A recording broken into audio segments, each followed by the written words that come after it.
What's up, world? Back again, another video. You are not going to hell if you late on your bills. If you late on your rent, your car note, medical bills, your credit messed up, your credit card notes, you are not going to hell if you are late.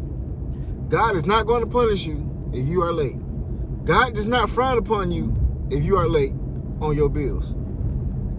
You see, America has us in this chokehold, right? Where we think we are bad people now, or it's a sin for you to miss a bill, for you to miss a car note, for you to miss anything.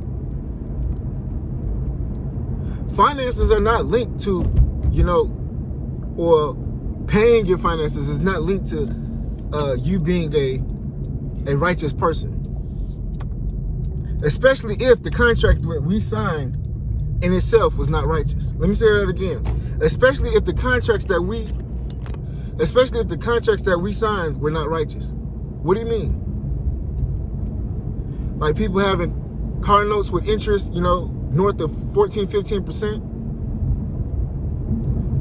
Mortgage rates, the interest high.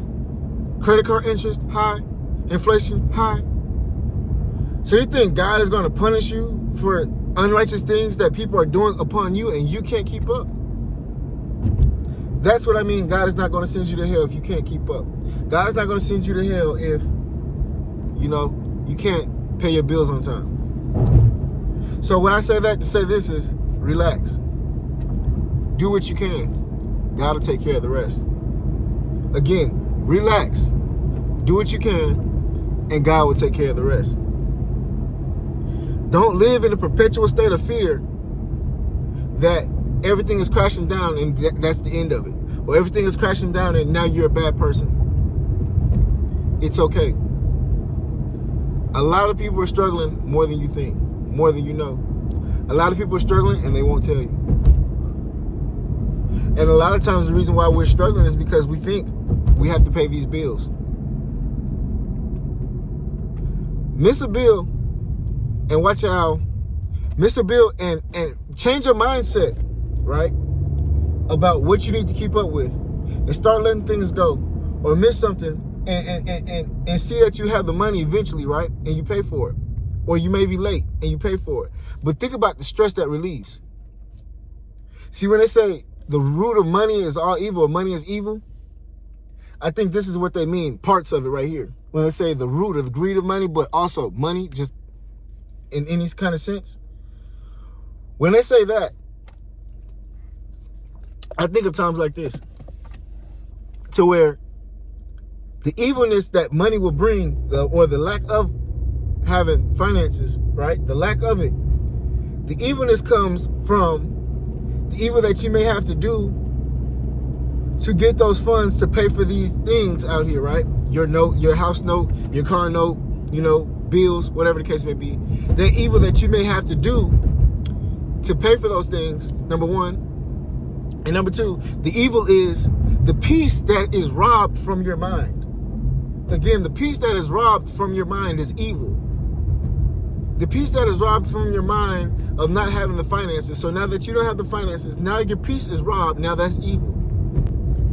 Excuse me. But God is peace, right? So if you are removed from that peace that God has granted you as being a human, if you remove that peace voluntarily or involuntarily due to the worldly things that we have going on around us that we feel we have to financially keep up with, that's evil.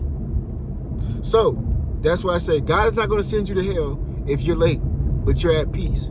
Because when you're at peace in that energetic level that you're at, the universe is going to see and bring in things that you may need, things that you may need to continue, right? So when the universe is bringing those things in because you're finally at peace, the universe is taking care of you. But what we do is we don't relax. We don't let go of things that we don't need.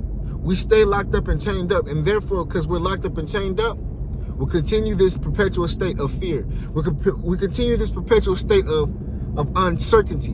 And that uncertainty and fear comes from a lack of, can stem and blossom into a lack of no trust for the higher being that it put us here to enjoy the human experience. And that human experience is being robbed due to what? Keeping up of things that we don't even really need. So Take inventory of things that you think you need, don't need. Things that's keeping you away from peace, and let those things go. And when you find peace, then look at how your life turns around. And those things that you thought you need or want, watch how they come back, but in better form, because you're in a better state. Put yourself in a better state and watch how the things that you really want come. And the things that you thought that you need may not even be there anymore. Hope this helps somebody. Y'all be safe. Love and blessings.